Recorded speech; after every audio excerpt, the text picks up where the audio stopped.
Pros Radio Show, where small business is big business and your business is our business. Follow them on twitter.com/experiencepros. Now, back to Angel and Eric, the Experience Pros.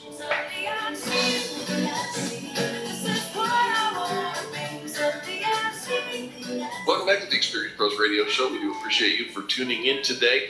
Innovation is at the very heart of anybody who's going to do anything groundbreaking. Well, if you're going to learn and talk about innovation, we should bring in the innovation grandmaster himself. Media outlets have labeled Rowan Gibson as Mr. Innovation and also the guru among gurus. He says rather than simply waiting for that eureka moment, he shows in his new book that by systematically looking at the world through four innovation lenses, it's possible to uncover limitless opportunities. The book is Four Lenses of Innovation, and our guest, Rowan Gibson. Welcome to the Experience Pros Radio Show. Good morning. How are you? Rowan, we are doing fantastic. Thank you so much for calling in.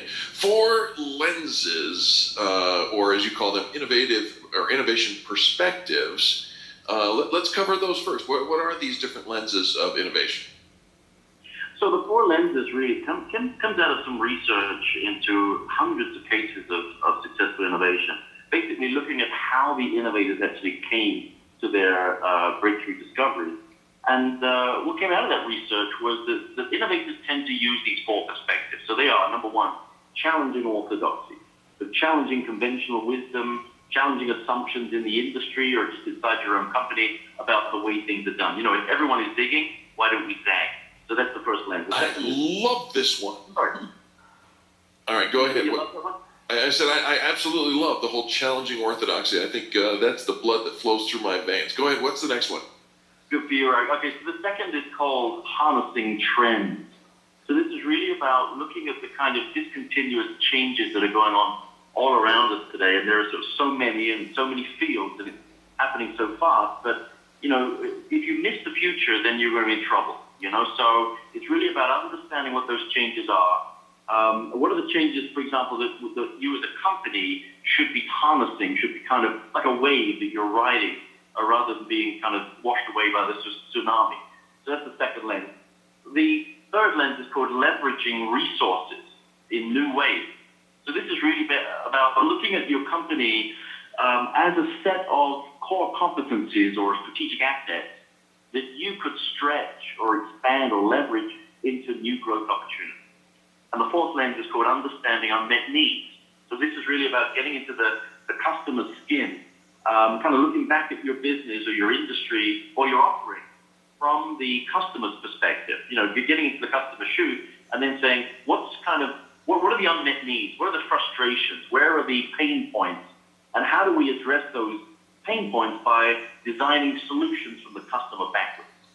Well, Rowan, this is, and we'll go through a few of these, get some great examples from you on them. But what is amazing to me is when we think about all the great businesses that were looked at, all the great innovators that were kind of researched, that you were able to narrow this down into four distinct areas of focus. Because I think the average person would look at all of them and think there's nothing that really that they did all the same, because they seem to be so unique and different in their approaches and the way that their businesses grow, don't you think? Yeah, but I think that's the key here, is to be able to say, where are the commonalities?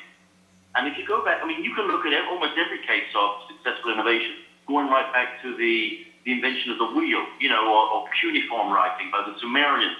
Or something I do in the book is look back at the Renaissance and the kind of explosion of creativity back then. And the amazing thing to me is that time and time again, you see exactly the same signature to all of these cases of innovation. And you'll find these lenses coming up again and again. Not always just one of the lenses. Sometimes you'll find that some of the bigger innovations are combinations of those four.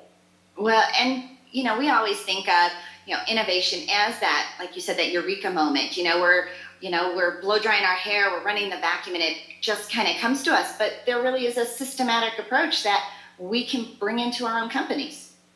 Well, I think if you unpack, what happens in that eureka moment, the flash of inspiration, what actually happens is more than you think. You are blow drying your hair and you do get that idea, but it didn't just come, into your head out of the blue. there's an evolution to ideas. The ideas actually get built by lots of different combinations and associations that you make inside the mind. So, by unpacking the process itself, you can actually reverse engineer that process. You can reverse engineer the mind of the innovator, meaning that all of us can literally, deliberately, systematically use those lenses or those perspectives to view the world, to view our products, to view our companies, and to come up with breakthrough ideas. The book is called The Four Lenses of Innovation. Our guest, Rowan Gibson, the author. And I tell you, I'm fascinated by this conversation. And I wrote a note while you were talking about those four different lenses, Rowan, that Angel and I actually do this organically, the challenging of the orthodoxy, the harnessing the trends, leveraging resources and understanding needs. And here's the thing. I think that anybody in small business, if they don't do this, they are making a conscious choice to become obsolete. What do you think? Oh, I absolutely agree with you. Like quite often people would say innovation is kind of risky, but what's the biggest risk? Innovating or not innovating in a world that's changing all around you? Yeah. Absolutely. Rowan, all right, so let's pick one of the lenses. Is there one that's like your favorite or that you have seen just more often than the others? No, I wouldn't say one is a favorite, but what I would say is a lot of companies look through two of those lenses quite often. So they'll look through the trend lens. Right. They may not do anything about the trends, but they actually do a lot of trend research, and they tend to look at customer insights, which is the fourth lens.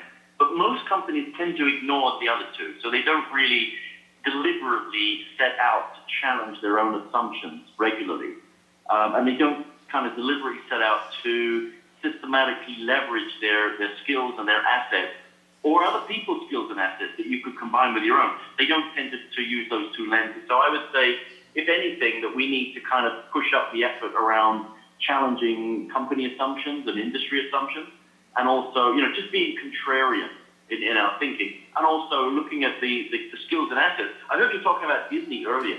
Disney's a wonderful example of taking some skills and assets and sort of stretching or expanding them into all kinds of new opportunities. I don't know how much time we have, but there's just so many wonderful examples of what Disney has done with that particular lens. Well, please go ahead and give us one, and then we'll wrap this thing up.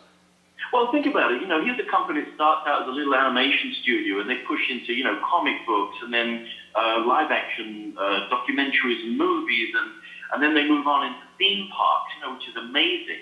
And then from theme parks into theater production, and Disney on Ice, running around the world, and then the Disney Cruise Line. And in fact, one of the fastest growing business units inside Disney now is a thing called Disney English, which is an English language school in China for children to teach English, but using the Disney characters and that core competence in storytelling. So you've got the competencies, you've got the assets of Disney all pulled together, but then pushed into these great new growth opportunities. And it still fits all under that one Disney umbrella, yes. Amazingly enough, right? Absolutely. But if anybody can really do this. Virgin Group's done it. Richard Branson went from a record store in London to 400 different companies. He's grown $8 billion companies from scratch in 8 different industries. ESPN went from a little tiny cable TV channel to being this empire in sports and entertainment. So a really great principle in looking through this lens and saying, what have we got here? How could we stretch it into new opportunities? Well, this is why Rowan Gibson is widely formal in business innovation. And now, here on the Experience Pros radio show inside as well, the book is Four Lenses of Innovation. Rowan, where do we get a copy? Amazon.com is the best place to get a copy. Absolutely.